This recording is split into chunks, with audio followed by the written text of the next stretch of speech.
안녕하세요. 오늘은 환승센터 천국이 아닌 종착역 천국, 다시 말해 우리가 갈 영원한 천국인 새 땅에 대해서 이야기해보고 생각해보려 합니다. 불교와 힌두교를 포함한 많은 종교들은 내세의 특징을 모호한 무형의 것으로 말하곤 합니다. 하지만 성경은 이러한 개념을 거부합니다. 성경은 인간성, 즉 땅을 포기하지 않습니다. 우리는 에덴에 대한 향수가 있습니다. 우리는 우리의 마음에 심겨진 것을 그리워합니다. 기억에 남을 만한 좋은 사건, 좋은 선물, 좋은 사람들은 우리 마음에 심겨 언제나 그때를 그리워하곤 합니다. 우리 조상들은 에덴에서 왔습니다. 우리는 새 땅을 향해 나아가고 있습니다. 그 사이에 우리는 에덴과 새 땅 사이에 죄로 타락한 땅에서 살지만 이것이 우리의 본래 상태가 아님을 결코 잊어서는 안 됩니다. 죄와 사망, 고통과 전쟁, 가난은 자연스러운 것이 아닙니다. 이것들은 우리가 하나님께 반역함으로 생긴 황폐한 결과들입니다. 우리는 낙원으로 돌아가길 갈망합니다. 완전하고 죄의 타락도 없는 곳, 하나님과 함께 거닐고 이야기하던 곳 말입니다. 우리는 인간이기 때문에 물리적이면서 사라지지 않는 어떤 것들을 갈망하곤 합니다.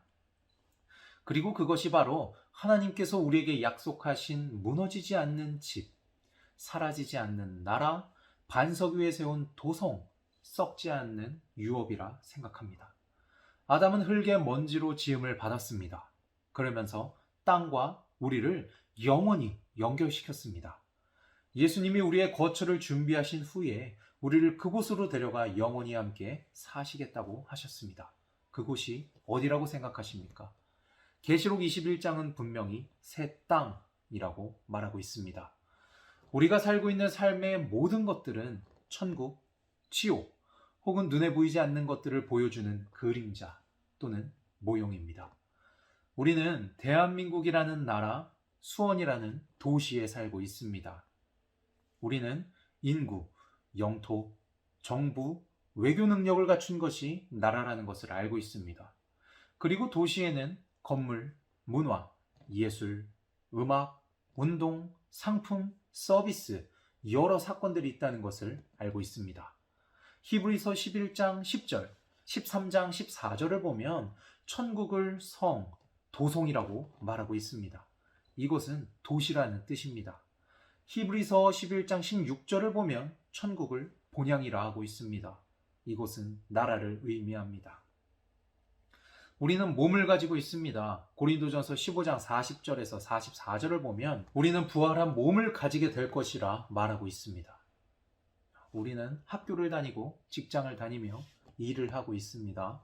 계시록 22장 3절에 새 땅에서 주님의 영광을 위해 일하면서 그리스도를 섬길 것이라 말하고 있습니다.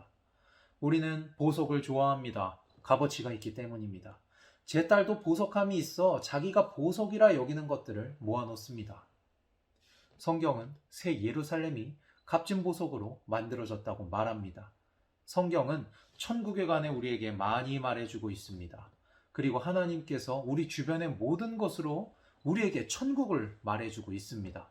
다만 우리가 관심을 기울이지 않았을 뿐입니다. 영원한 천국에 관한 가장 훌륭한 그림은 동화책에 나와 있습니다. 아이들의 그림 속에 나타나 있습니다. 이것은 바로 제 딸이 그린 그림입니다. 아이들은 사람과 동물이 뛰놀고 즐거운 일들을 하는 땅의 모습을 그리곤 합니다. 반대로 어른은 철학적이고 심오하며 비물질적이고 초자연적이 되려고 합니다. 이것은 점점 천국에서 멀어지는 것입니다. 천국을 상상할 수 없거나 단조롭고 매력 없는 것으로 상상한다면 천국을 기뻐할 수 없습니다. 그렇다면 하나님께서 그렇게 귀하게 여기시는 어린아이와 같은 열정을 가질 수가 없습니다. 여러분들은 혹시 천국을 영적 상태, 영적 장소라고 해석하고 싶은 욕구가 있지 않으십니까? 혹은 천국은 장소가 아니라 하나님의 임재일 뿐이다 라고 생각하고 싶은 욕구가 있지 않으십니까? 많은 사람들이 이렇게 생각하고 싶은 유혹을 뿌리치지 못합니다. 하지만 예수님께서는 천국을 영적 상태 혹은 임재 등으로 말씀하지 않으셨습니다. 예수님은 많은 방이 있는 집을 말씀하시며 그 집에서 우리를 위해 처소를 준비하신다고 하셨습니다. 우리가 천국을 장소 이외의 곳으로 해석해버리면 예수님의 말씀의 의미가 사라지게 됩니다. 저는 어릴 적 스케치북을 절반으로 나누어 한쪽에 물감으로 이런저런 그림을 그리고 반으로 접었다 펴는 것을 좋아했습니다. 그러면 나머지 절반에 거울을 보듯 같은 그림이 생겼기 때문입니다. 이것을 데칼코마니라고 부른다는 것은 모두가 알고 계실 것입니다. 우리는 에덴에서 시작했습니다. 이 땅을 지나쳐 죽음에 이르게 되지만 결국에는 다시 회복된 땅으로 돌아와 살게 됩니다. 땅은 우리의 죄로 인하여 망가졌습니다. 그러므로 현재 땅은 우리의 집이 아닙니다. 잠시 있었던 과거의 세상, 에덴과 앞으로 있을 세상, 새 땅이 바로 우리의 집입니다. 말씀의 결론을 맺겠습니다. 우리가 갈망하는 에덴은 돌아올 것인가? 그 동산은 친숙한 유형의 형체들과 온전한 몸을 입은 사람들로 채워질 것인가? 성경은 분명하게 그렇다라고 말합니다.